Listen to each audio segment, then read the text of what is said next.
call this meeting to order, and we'll begin the evening with public comment. Does anybody that wishes to make any public comments? I'm guessing not. There we go. We'll move on to updates from council if there are any. No? Okay. No updates from council. Any questions or comments about the one item on the consent agenda? We got none. We'll move right into item number 4, the introduction of applicants to fill the current at-large vacancy on the Planning and Zoning Board. I believe I have 4 applicants, all here that I can see. We'll ask you all to take the podium and tell us a little bit about yourself and why you want to serve, followed by questions from council. Council, we're just going to go in the order of the folk that are in our packet. So we'll go Robin Mondin, Olga Grumman, John Brennan Olson, and then Stephen Crouch. So Ms. Mondin, if you want to take the podium and just tell us a little bit about yourself and why you want to serve, followed by questions from council. Sure.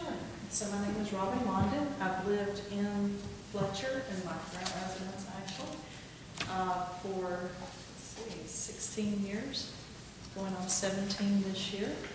I am a mortgage banker in the local market, work for Wells Fargo, although I'm doing this separate from Wells Fargo, to be clear. And let's see, I have really always enjoyed, knowing a little bit more about the local town government, and zoning processes, especially in my line of work. Obviously, I see how zoning impacts things, but never been on the front end of it, on your end of it. So that's always been of an interest to me, and now I have a little bit more free time on my hands and more time to serve and do things like that. I have 5 kids, and they are all grown except for one, and he's 15, so he's almost there now. So it certainly gives me a lot more time on my hands. 2 of my kids still get to call Henderson County their home, and some of the others have had to move on, to find work and things like that. So I certainly understand, how zoning and employment and things like that can all have an impact. I have an MBA from East Carolina University, so I have, a little bit of background on impact from an educational standpoint, how that works, but never worked in that field actually, So I just really would like the opportunity to serve and learn more and, be an integral part of the community. Great, we thank you. Any questions or comments from council? Ms. Mondin? Just out of curiosity, are you retail or commercial in your mortgage loan? Residential. Actually, Mitzi and I used to work together. together. I thought I recognized it for a second. That's why I was kind of asking. You and your husband both? Yeah.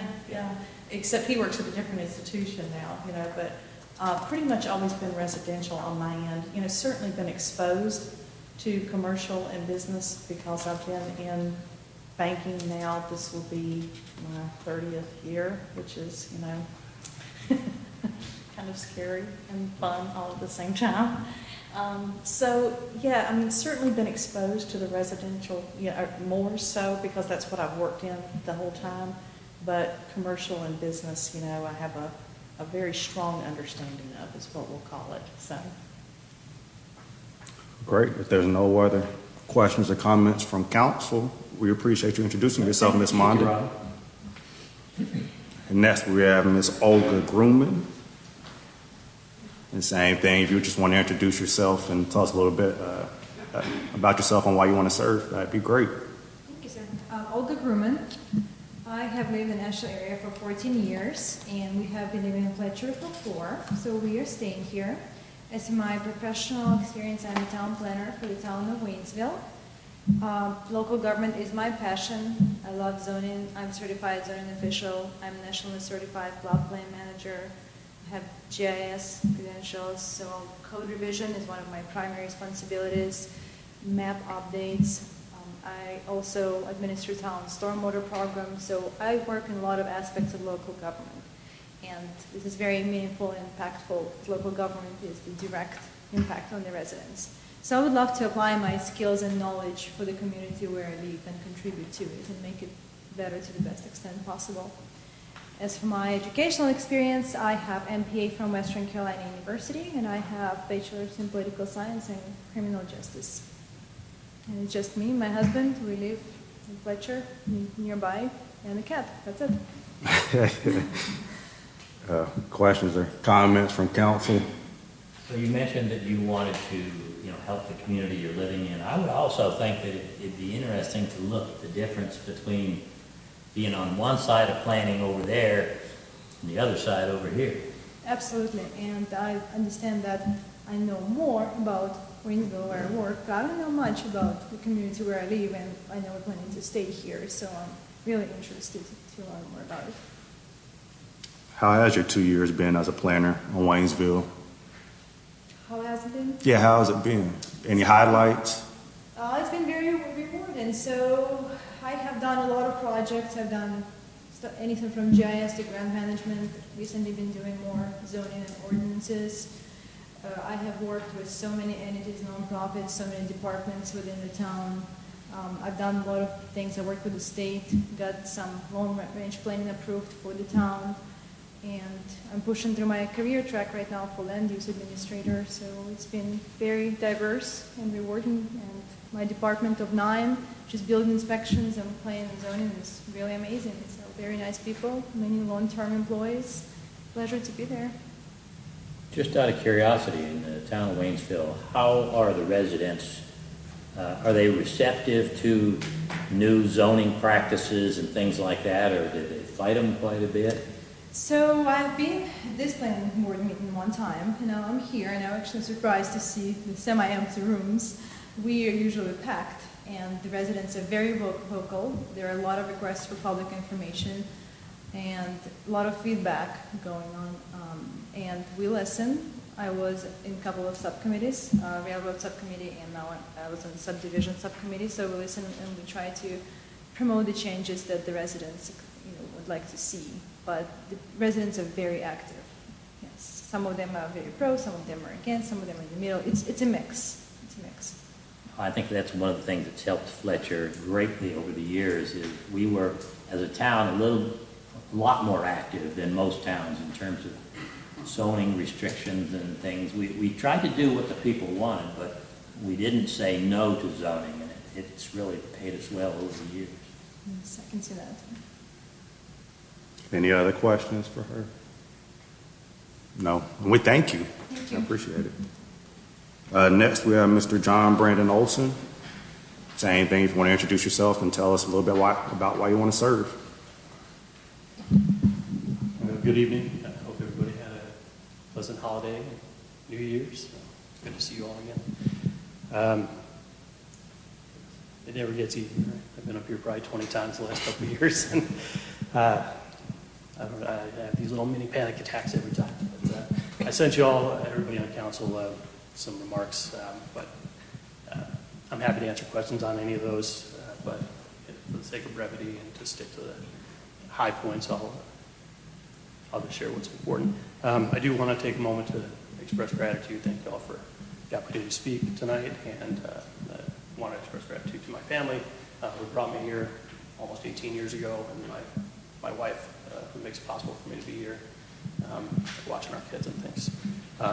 And thanks to Grace Steele, who's stepping down after many, many years of service, not only on the planning board, but the New Fletcher Library Partners, where I've gotten to know her pretty well, and she did things with the Historical Society and probably other things I'm not even aware of. So we're losing a really great volunteer in this position. I've been to every planning board meeting, just about. I think I've missed one in the last 2 years, year and a half. And Grace comes with a temperament. She comes prepared. She's thoughtful. She has a historical perspective that's it's really important, and it's disappointing that we're losing that. That's something, if appointed, I hope to emulate, and something I've learned from her. I said so much in previous times applying, but try to share some things that maybe I haven't shared in the past.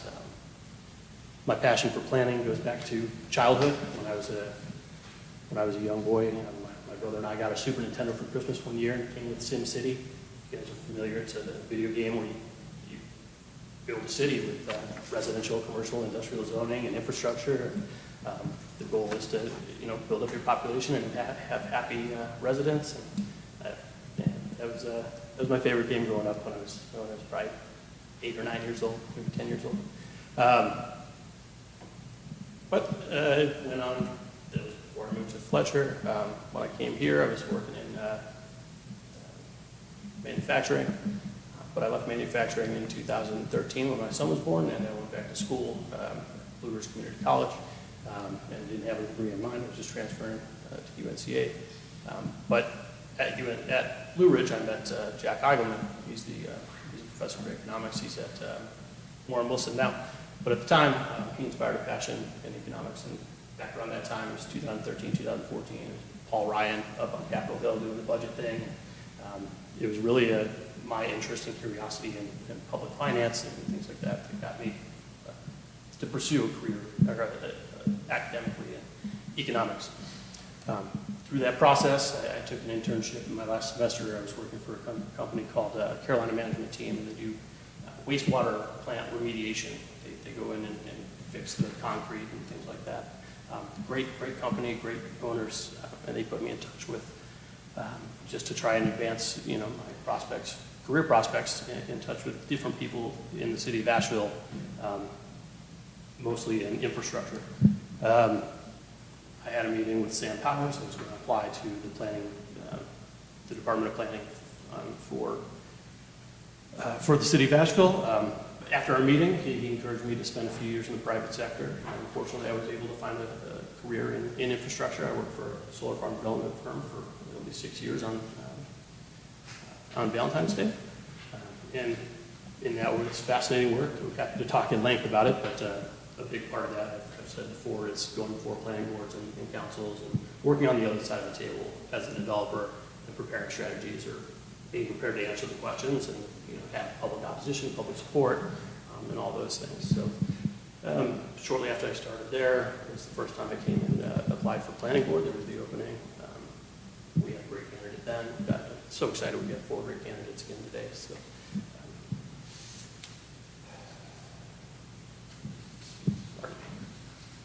I know there was more I wanted to say. I'll take your time. So that's my background. I'm familiar with the town of Fletcher and the issues. I've been to every planning board meeting, as I said. Going back a long way, I've been to every council meeting, barring a few when I was sick or whatever. For many years, I've walked every square inch of road in this town. I've met with many people. I've had encouragement to pursue this from unlikely source. George Clayton encouraged me to apply 2 times ago. And, I sat with Wayne Guerin for 13 hours in November. He said I should go for it. Shalyn Pierce, she said that I shouldn't give up, and I'm not, and Grace Steele.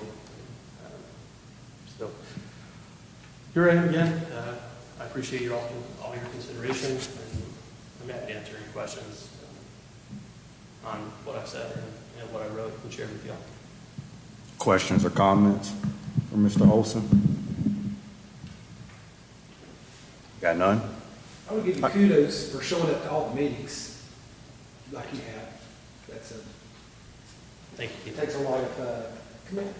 Well, I think it's important that the public's here, I think, and I'm working hard to make sure that the public has access, even if they can't make it, I did want to talk about, how I fit in on planning board if appointed.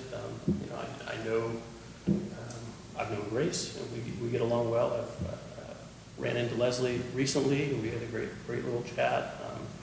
Dr. Ruderman is a neighbor of mine. We were neighbors, just real neighbors, going back from when I first got here, 2005, 2006, when he moved in. He remembered me from my dad fixing his car, way back when. So I know that's important, serving on a board and not having an adversarial, looking to score points or upset other people. So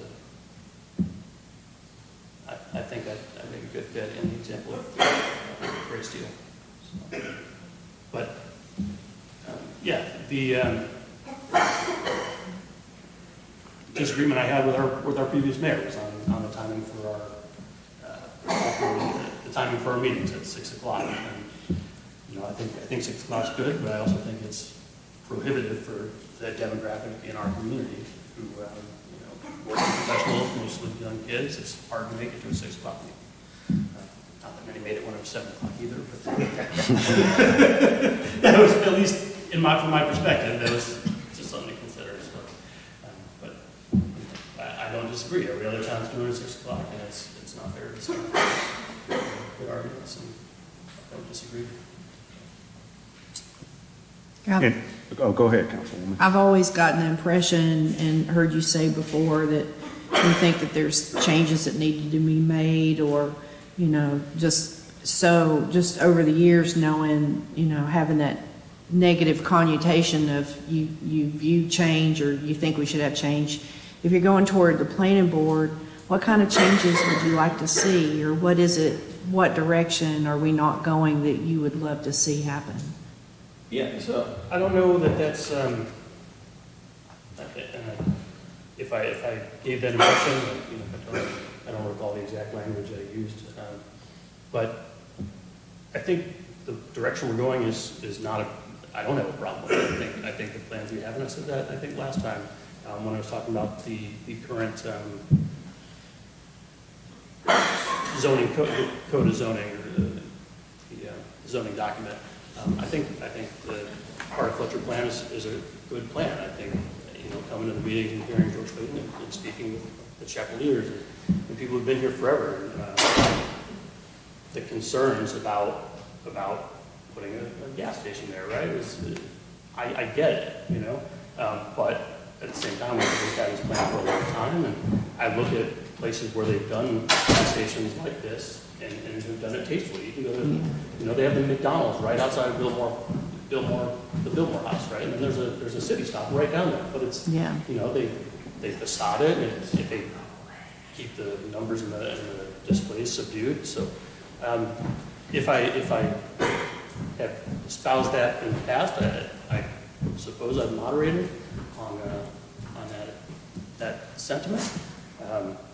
I'm not averse to change. I think the role of the planning board is we're at the whim of what developer, what entrepreneur comes and says, hey, I think this is a good spot for this, and I think the town should listen to it. And if it absolutely doesn't work for the town or the historical perspective, like you mentioned, then that's the thing. But if an entrepreneur is trying to come here, there's probably a reason for it, and you know, let the free market kind of make that decision, and then do it in the right way. You know, use our resources, or we want partners, right? We want entrepreneurs who aren't like, I want to put a subway right next to it.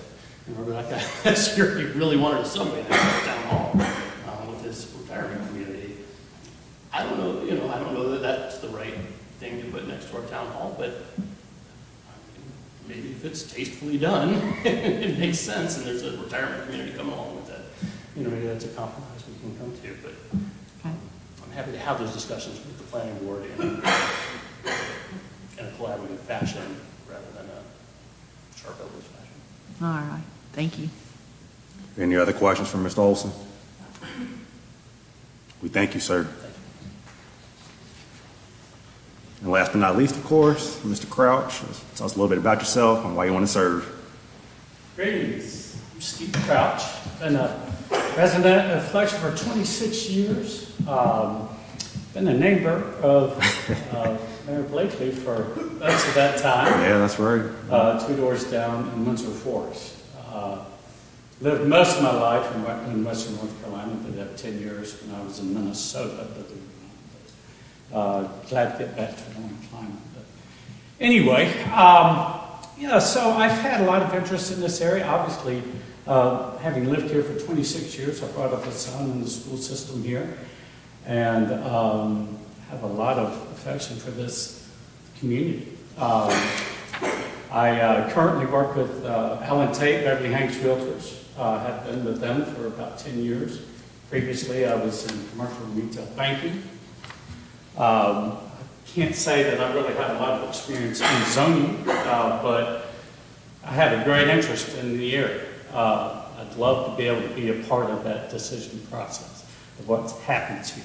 And I've been to enough other areas, Minnesota, mainly, having been there 10 years, I've seen what zoning can create, proper zoning. I think they do a really good job of it up there. And so I think I could give some insight that way. So basically, that's my interest in wanting to serve on this committee. I just felt like after 26 years, it's about time I get involved. Questions or comments for Mr. Crouch? What nonprofits have you served on?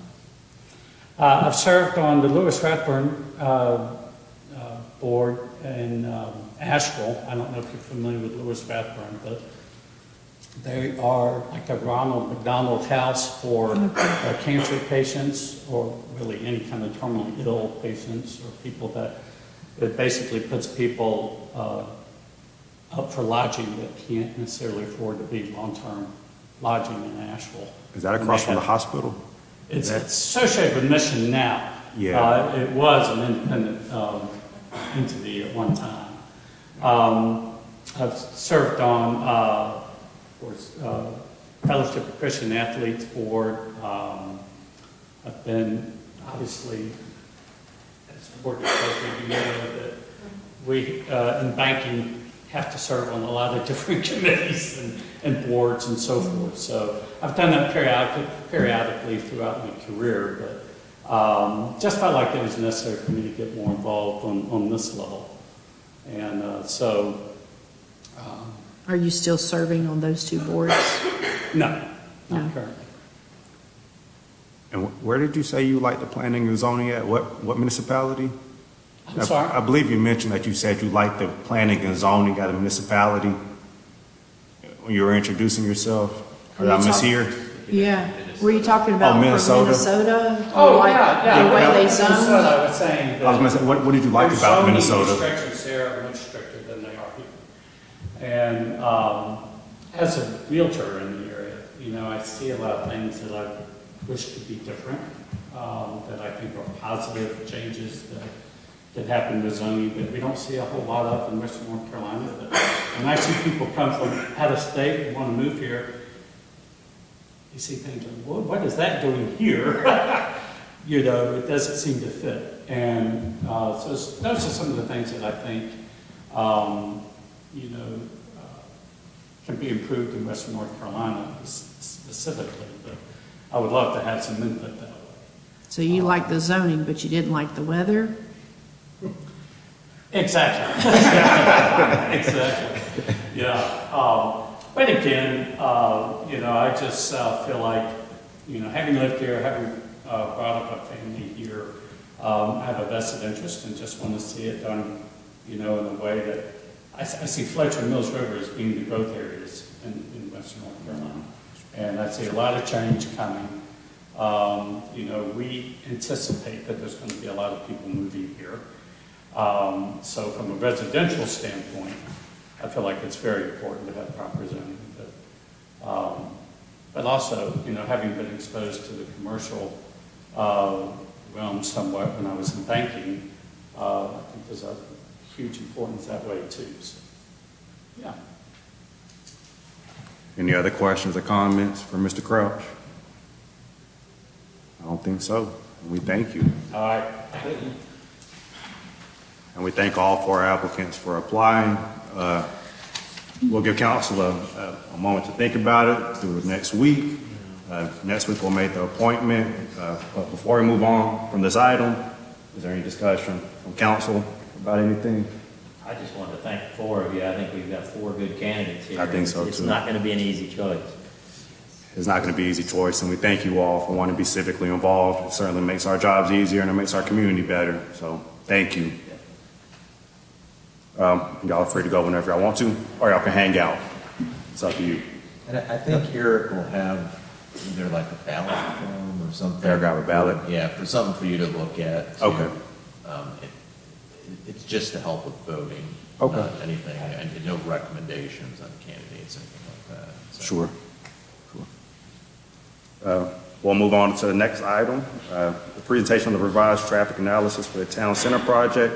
I believe next week, Mr. Voso from Madden and Craig will be here for that presentation. Do you have anything on that before we move on, though, Mark?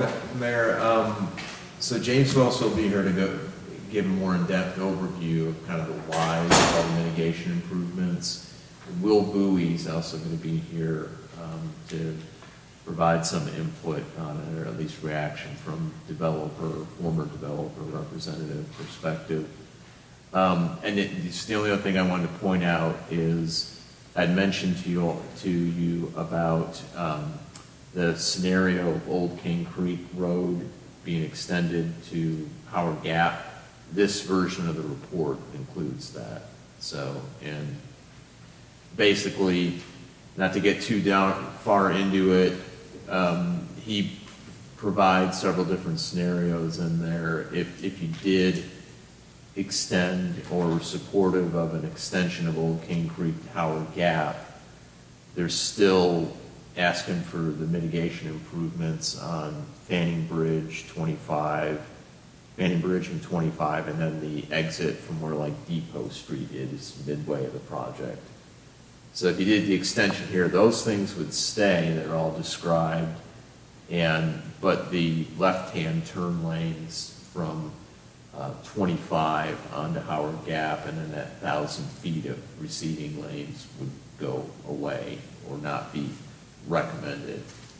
And this still has to go back to DOT. Mm-hmm. So he'll give you a better overview of the whys within the analysis, and then you'll get some feedback from Will, as well as kind of where we go from here. Okay. And we're hoping to keep moving this along, but I want to give you all an opportunity to express some interest to have him do that. So yeah. That's why he's coming. Yeah, I think that's great. I'm looking forward to hear the whys. So, this Madden and Craig, who do they represent? The town. Okay, there are. Yes. We hired them. Yeah, they were hired initially by the developer. We took over basically finishing the traffic impact analysis, or TIA. Yeah. And there won't be anybody here from DOT to answer any questions on that side of the picture? There will not, unless you want me to try and get someone here from DOT. Kind of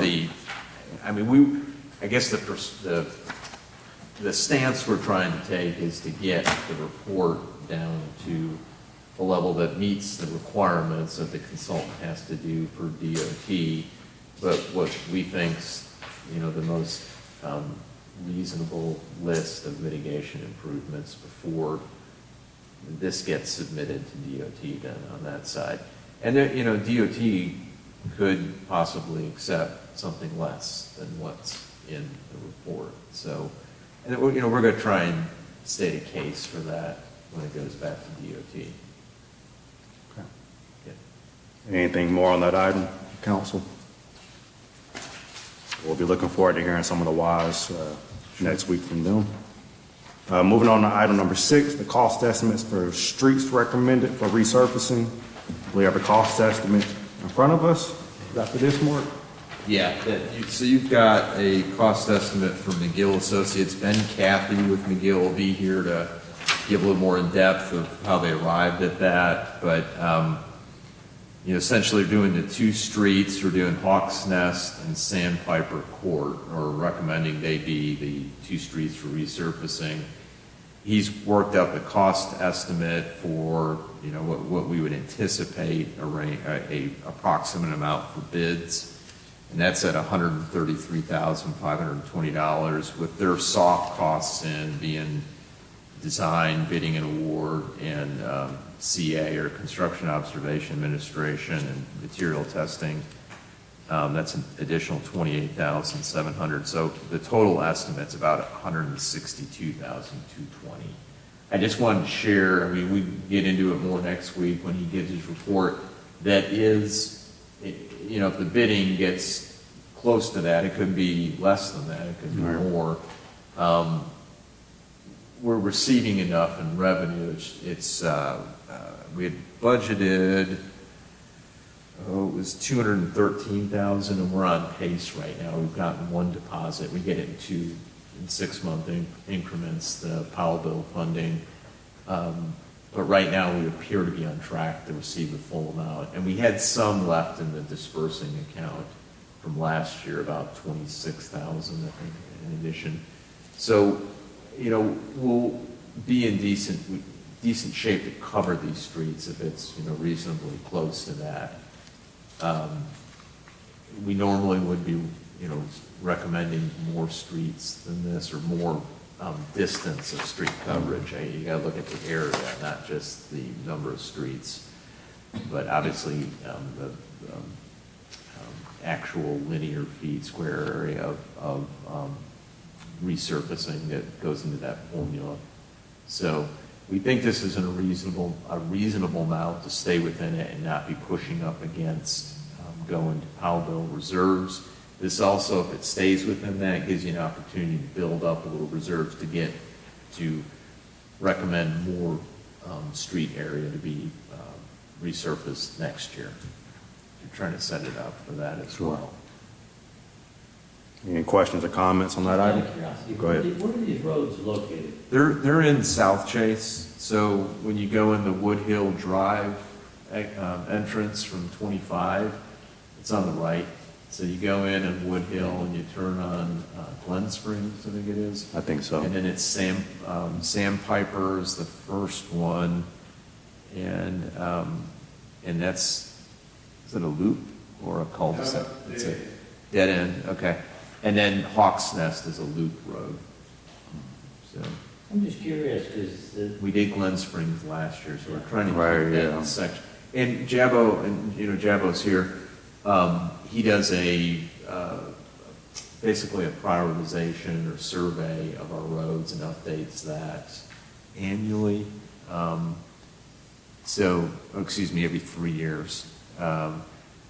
And it lists various things on the road condition, and then we rank those based on a point system. and the reason I mention that is on the preliminary cost estimate here, it has an item that talks about undercut complete, including removal of 12 inches of unsuitable soil for replacement with 12 inches of CADC. Why would there be 12 inches of unsuitable soil under a road in South Chase? We've hit that before. I guess my thought would be that they're anticipating encountering that. Last year we hit, and then in Jabbo, did they do any? They didn't do any sampling on the road to anticipate that. No, that's pretty standard, Is it? Okay.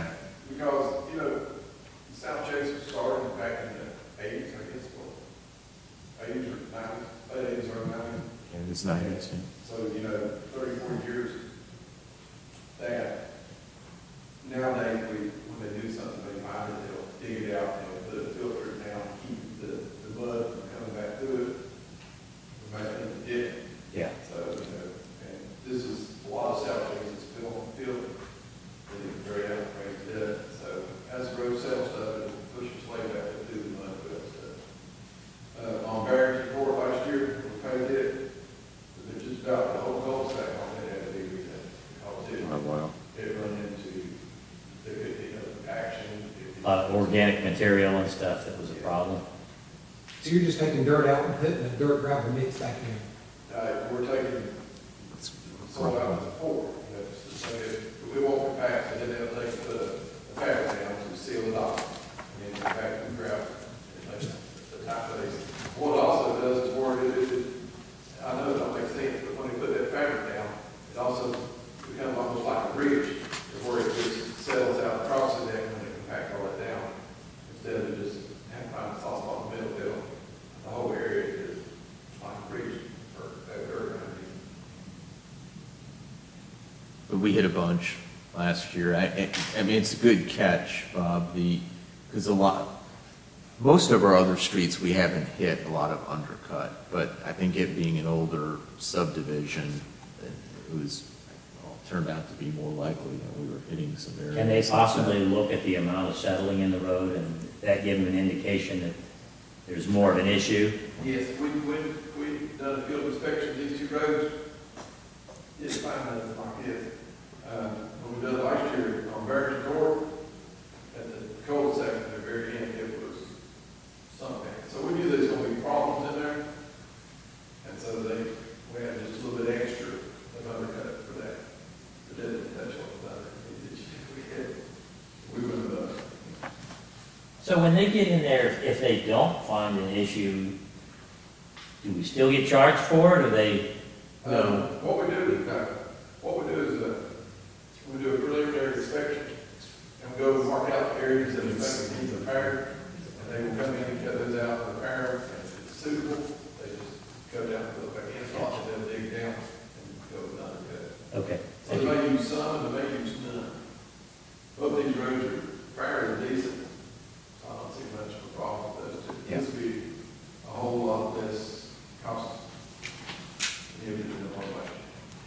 We have had it where if they don't need the estimate of materials, that there's a reduction in the payout. Okay, good. Which is basically kind of like a change order the other way, instead of more expense, less. Several years ago, we done Greenleaf, or your neighborhood Bob, and there was a section on it, they had to go down 3 feet. Yeah. And you know what that's from, it's just from the, Yeah. Pittsburgh stuff, correct? And it's held very well. Any other questions or comments on that item?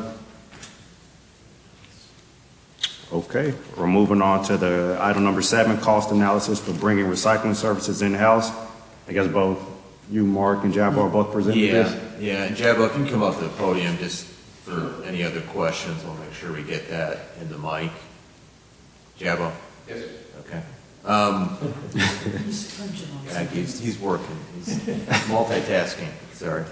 Go get the next. So, I'd mentioned to you before that we were going to be looking at, with our contract coming up, our contract with curbside management for recycling is coming up in April. And we've had a good experience overall with curbside. They generally do a very good job. And issues or complaints that we do have, they do work quickly to resolve that. And so I think it's fair to say that they've done an adequate job for the town. So there's a possibility that we may be able to, and I don't want to jump too far ahead in the report here, but look at potentially renegotiating a new contract. But we wanted to compare, and this is before we had any cost estimate for what they're looking at for a renewal on that per household fee that's charged monthly. Just look at what the cost would be to bring it in-house. And especially in light of when we met with them back in June, the owner, Barry Lawson, had indicated that, the average cost for recycling collection for municipalities was really anywhere from $4.30, I had a report of $4.39 up to $4.56. We're at $3.07 a household. So we're in a pretty good affordable rate, I'll just say right now, for our household collection fee. So in looking at that, I wanted to go through the process of doing an analysis, and Jabbo helped quite a bit, Public Works, and Heather helped with some of the calculations here. So on the second page of the report, you'll see a breakout of what we would estimate cost-wise if we were to bring this in-house and put it under Public Works. Essentially, we'd take 2 positions, purchasing 2 full-time positions, purchase of a truck, collection truck. We've got fuel expense, maintenance expense of the equipment, training costs, uniforms, insurance, and then disposal fee. I've got an asterisk by it because right now we were able to find out, like Henderson, for example, they're being able to haul their recyclables to the transfer station in Henderson County, and they're not charging them for a disposal fee. The way it works for us right now, Curbside or Kirby, they pick up and then they take it to their material recovery facility on MRFs. So they have one to do that. We also found out that in Hendersonville, and probably the other private haulers, smaller ones that provide recycling, they take it to the transfer station in Henderson County. Guess where it goes? It goes to Woodfin. It goes to Kirby, and they're processing that. So there's kind of like two big parts to the formula here. There's obviously a collection cost, but you got to have somewhere where the recycled materials are going to be received, or where's the tonnage going to go to. And recycling markets can be pretty volatile. Sometimes they're profitable overall, and then sometimes they're just all over the place and they're taking a loss in some areas. So it's a very, very volatile market to deal with. I think Curbside's done a decent job of that, but of managing it, and really Waste Pros right now, we can tell the only other real player in the area is having, as far as doing collection and having a material recovery facility. But if you look at the costs here, and back to the truck, I tried to annualize the costs over a 10-year period, because generally they're, Jabo, right, 7 to 10 years, to replace. We could probably get 10 years out of it comfortably. It was about $300,000 on an estimate, so that's why the $30,000 a year to kind of spread that cost, if you will. So that total, if you look there at the bottom of that, basically it's a spreadsheet. It brought us at just under $167,000, so $166,888. I had reached out to Curbside to try and give us an idea of what type of an increase you were looking at. I mean, he told us what the average was for most municipalities or in North Carolina, but I really wasn't sure what he was looking. And it emailed back somewhere in the $4.20 to $4.25. So I did some calculations based on the number of our households, and this isn't in the report because I didn't get that info from him until last week, and I had already finished this. Doing a comparison, so if we went to the high end of that, $4.25 per household per month, annualized, was at $153,000 based on 3,000 households. We're not quite at 3,000, but we're going to go. That's safe to say. Yeah, we're going to go over that this year. Yeah. So doing that, comparison, obviously, at almost 167,000 to 153, it's anywhere $14,000 to $15,000 cost difference. More expensive. Basically, bottom line, it's more expensive based on our estimate right now for us to be collecting versus potentially renegotiating a fee structure with Curbside at the high end, $4.25, and we'll look at obviously going lower than that. But so, and I mentioned earlier, there's only really one other private hauler that can handle a place as big as us. That's probably Waste Pro. So the other option would be you go out for an RFP. I did that with the town. We worked on that maybe 10 years ago now. It's 5 to 10. And it did not go well. And we had more competition then. So now we have even less. And my recommendation, strong recommendation on this would be that we look at renegotiating a new agreement with Curbside. I want to sit down with, we're going to be doing that here shortly with Jabo and Heather, and also input. You provided some, like Bob had made some comments about our service provision. Do we look at maybe any improvements or enhancements there that we've observed or gotten feedback-wise from the public on that? So we want to look at some of those, like, for example, maybe some more public outreach as far as getting more people to participate in recycling, so we can get our participation rate up. We're about 75%, which is good. But, you know, the higher that is, the more that goes in there, the less that goes into the landfill, which we're paying a tipping fee for that, for municipal solid waste. So some things like that, maybe, you know, the smaller things, but they're meaningful, like the lids. Making sure they're putting the lids on when it's raining and not leaving them open. You know, things along those lines, but looking at, you know, how are they doing the service, are there any enhancements, and trying to maybe identify some of those things, and obviously negotiate the best rate that we can out of that.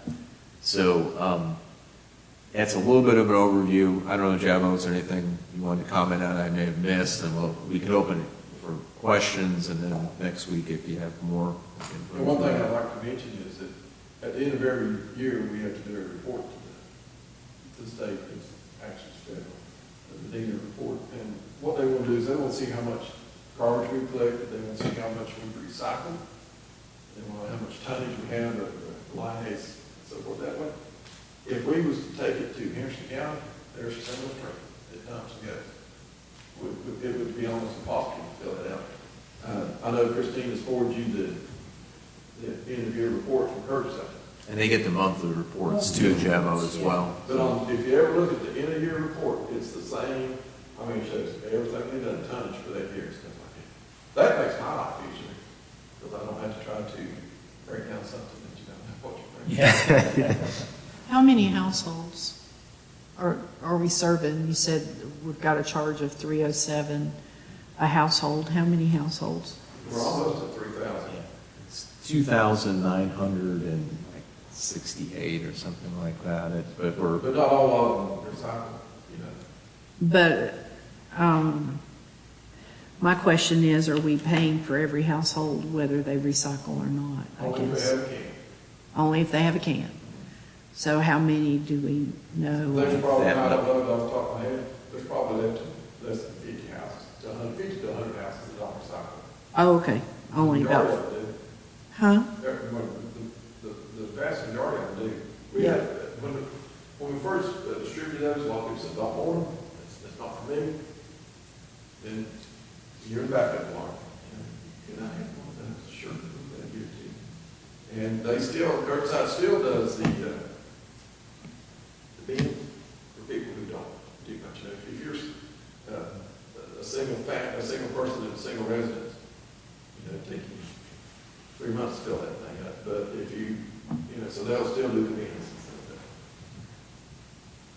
that. Did they say where they got this average per household cost from North Carolina? Did they say where they got that figure from? yeah, and I don't have it in the report there. It was, and I can get it if you want to know where that's. He referenced a report on average cost for recycling collection in North Carolina.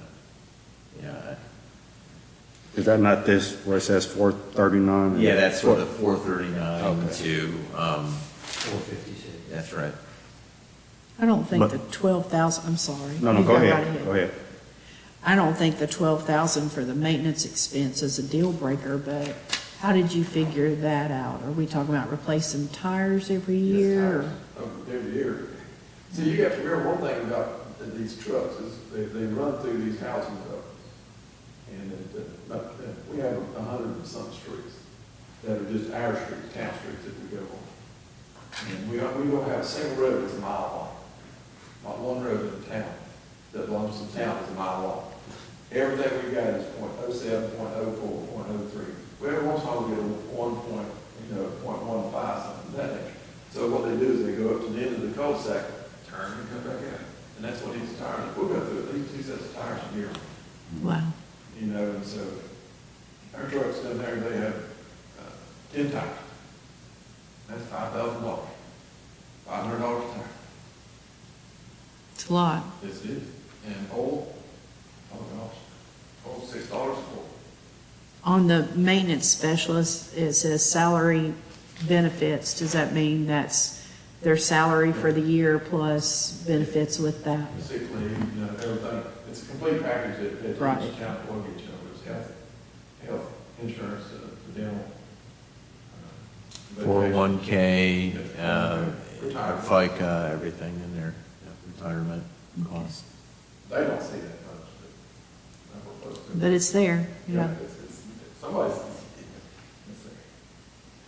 You need a garbage truck, when you get to the end of the road, push a button and the whole body just turns on it and you drive out the other way. my grandson had one of those, Tom's train things. And, you know, he had this little thing, he got the bill, and he put it to it, and just spin it around, right back to him. There you go. Do we have any other questions or comments on this item? Just one other comment, since we went to the bigger carts, the 95-gallon, basically the same size as our roll-out garbage carts, our volume did go up, and our participation rate went up too. Because it's nice that they still, I didn't even know that they're still providing the bins for some people who don't want to do that. We don't want that to be. The guys that live there full, they can just roll that thing over there instead of just have to carry the bin. But most of the time, if it's just a bin, it's down or the curbs or something, so that it's not so long. And Kirby is good at, we go to back doors for people who can't do it, like the thing you just handed me. Yeah. And if I send something to Kirby, tell them that we go up to this household for this reason, they will do it. So they're good to match that part. I've had great service out of both. No, I put a absolutely. ratchet strap on my trash can, because the bear knocks it over every night. And some mornings I just can't get out there by 7 to get my strap off before the truck comes, and those guys never complain. I get a couple of, they never complain or say anything bad to me when I'm running out there going, sorry. They've always done a real good job. They'd rather do that Instead than of just- pick it up, straight all over the place. I bet. Yeah, well, that's what I said. I got tired of picking it up. Well, we appreciate you all going the extra mile, and it sounds like Kirby as well. Yeah, y'all just take it. Y'all, I go and I play ping pong with them. They don't take it easy on me. They beat me every single time, so next time take it easy on me. So where are we gonna go from here? We're just going to kind of table it for now? Basically, I'm just looking for a general consensus. I mean, I can leave it on here for next week if you have any other questions or something comes up, but, I like your recommendation to continue negotiating. Continue.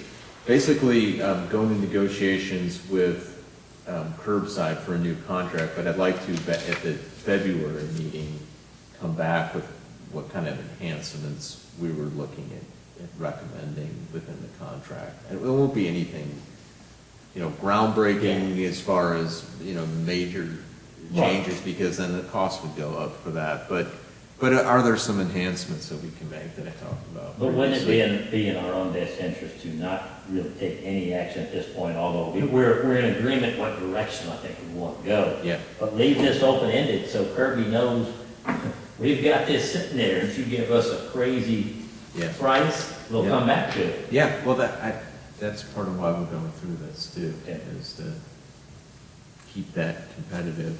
And, if it was a dramatic difference, meaning less expensive for us to do it in-house, and, maybe this would be the time to talk about the transition to doing it. It would take a little time, but right now, I mean, it's clearly less expensive if we stayed under comparable terms, to do the service as it's presently being done. Sounds good to me. I'll leave it on. Trevor is not here, Trevor Lance, so he can have it if there's any questions he's got or any issues before you.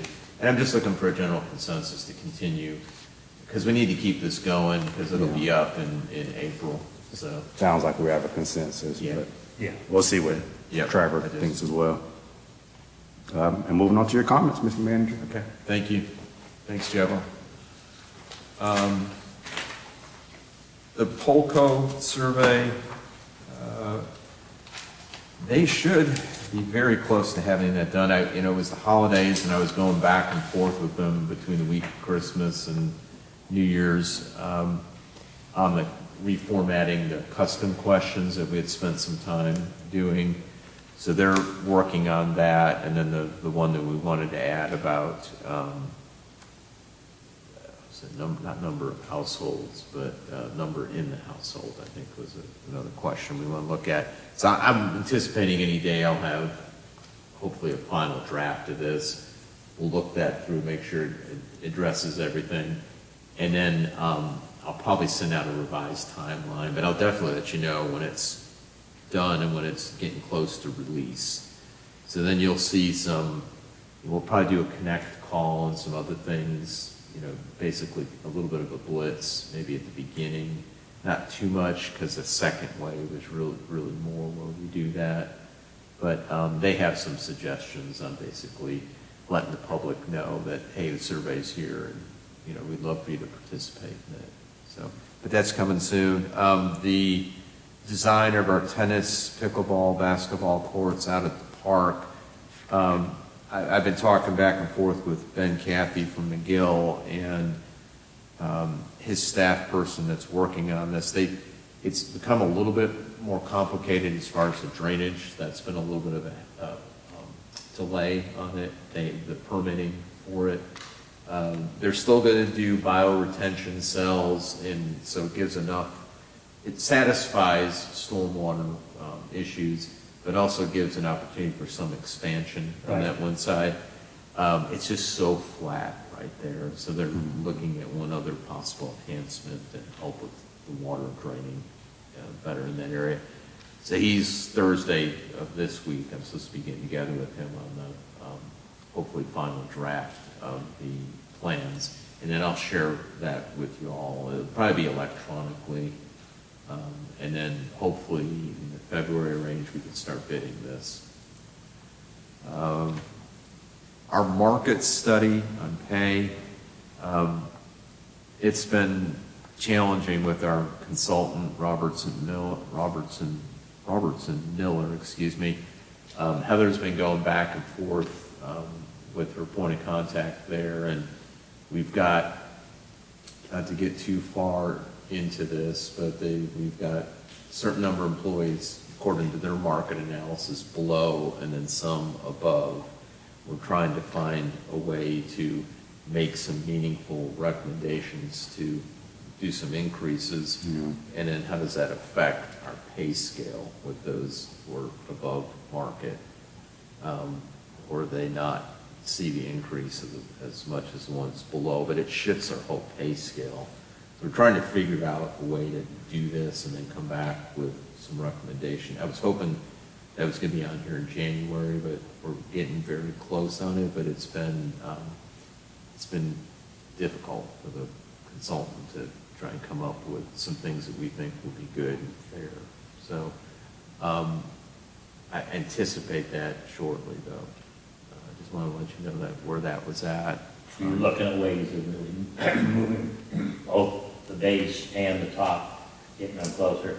I don't, they're trying to do this so we don't run into compression issues with employees within a pay grade, and what it does to our pay grade as well, our pay plan, I should say, and the grades within the pay plan. It's difficult to explain without showing you the numbers on it, but we keep, he's had some recommendations, and then it doesn't give us enough detail on it, so we're pressing our consultant here to give us some better recommendations on it. So I would anticipate, and if we can't get those answers, some of those we're just going to do on our own based on the data they've given, and Heather would be working on that. But it's if you're ending up with compression issues, isn't that telling you that well, it could cause it if your pay system isn't spread out enough? And doing the pay study by itself, if every time you do a pay study, you pull everybody from the bottom up, the pay study is creating the compression. Well, we're trying to prevent against that happening. Now, the last one didn't do that. They did a good job of, well, that was a full pay and classification study. So it looks, the last one, what does an employee do? What are they doing, and how does that match what the job description says? they do, not the person, not the individual, but the job that person's doing in that job, not how well they do it. And then it looked at pay based on the market. So those are two different things. In this one, we're just looking at benchmark positions and where they compare within our market. It's kind of a more frequent update, and it's because of, the vacancy rate issues and attracting, retaining that are happening out there. And we haven't been hugely impacted, but we've been impacted. We're trying to get ahead of that, so. When they do that benchmarking comparison, do they compare with the private sector as well? No. Just the It's public? benchmark public. Okay. Yeah. So, it's been tough because we have some that are above market too. And then we're trying to, how do you address that and then try and make adjustments? And particularly in our lower paid positions. And then we had more that were below market in there. And that's kind of a no-brainer. For sure. Yeah.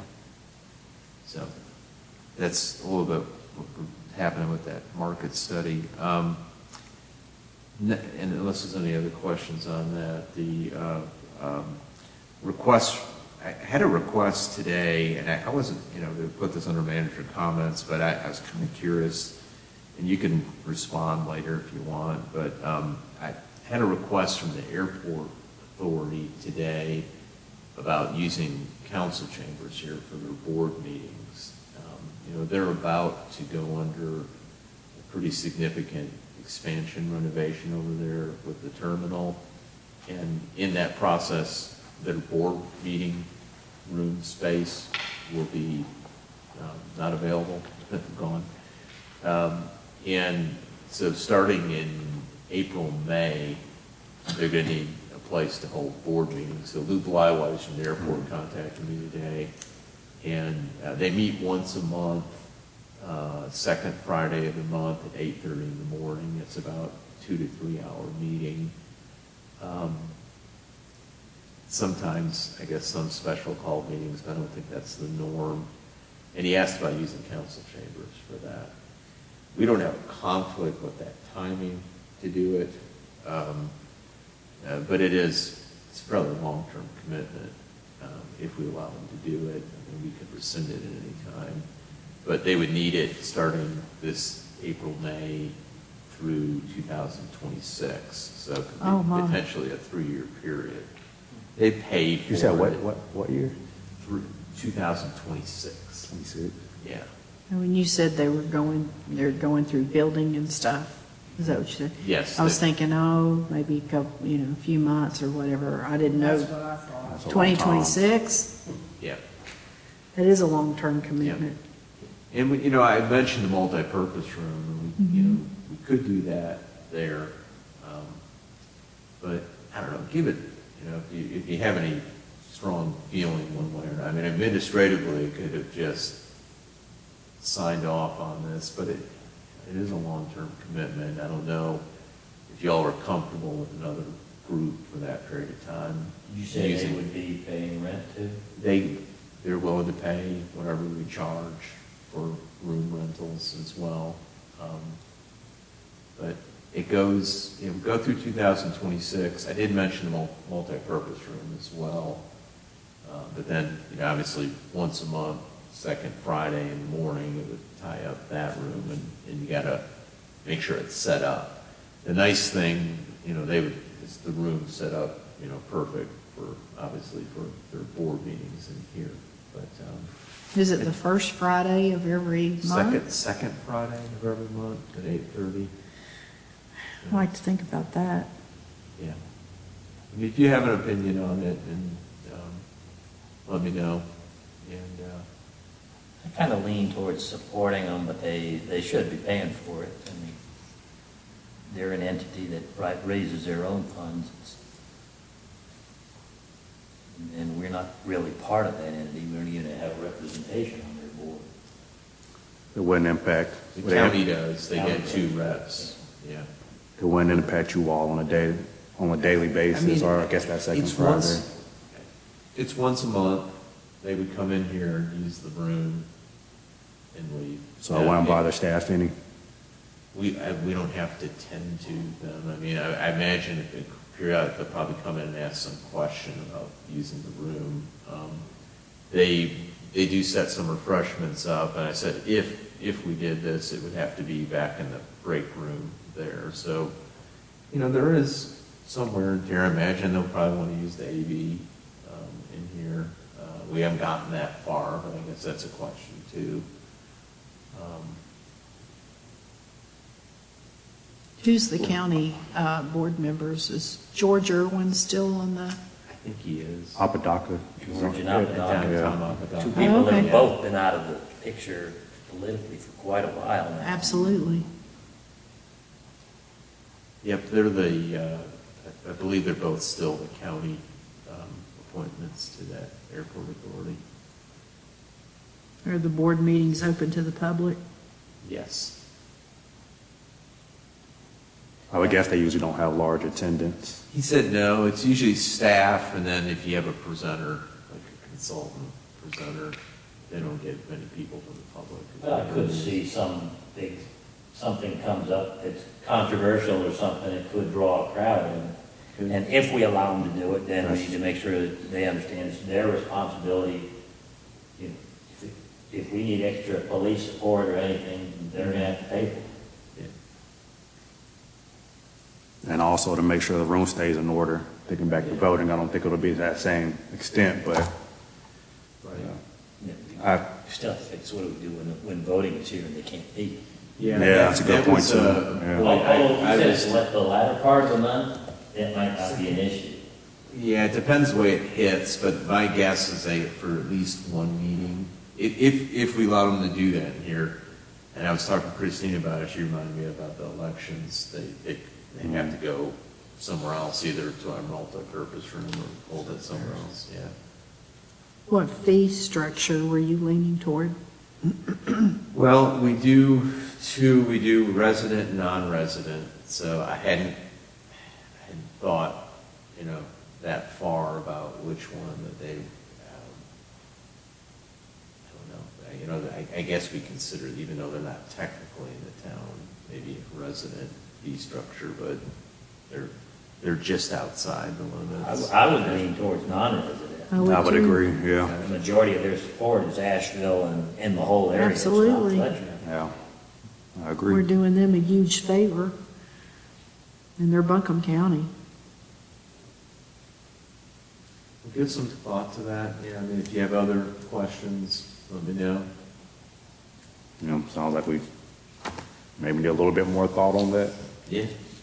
I'll leave it on here for next week, and thanks for, bringing up the question about the fees or the discussion and resident versus non-resident. So Let's you see. think- One last thing, just a reminder about the budget workshop. Again, I know there's something on here on the front of the agenda, but we've got next week at 4 o'clock in here. So department heads will be providing a little bit of an overview of kind of past year accomplishments, items budgeted, and then any big picture items. You know, this isn't the full budget request, but it's some highlights. And then we will have dinner for you, since we've got the break and then go into 6 o'clock for the regular meeting. So we'll have that as well. And that's all I have. Any other, go ahead, Yeah, Bob. I'm surprised Mark didn't mention this item in the police department report about the department raised $5,000 and got to name a room at the new Safe light? Safe Light. That was really neat. They got to name the bathroom. Hey, we'll take it. Yeah. Taking Care of Business was the name they gave. That was second to We're number one and something's number two. I missed that. Well, there we go. No dull moments. Any other business from council? Seeing none, do we have a motion to adjourn? We have a second. Second. We have a motion and a second. Is there any discussion? Seeing none, all those in favor of adjourning, say aye. Aye. Those opposed? We are.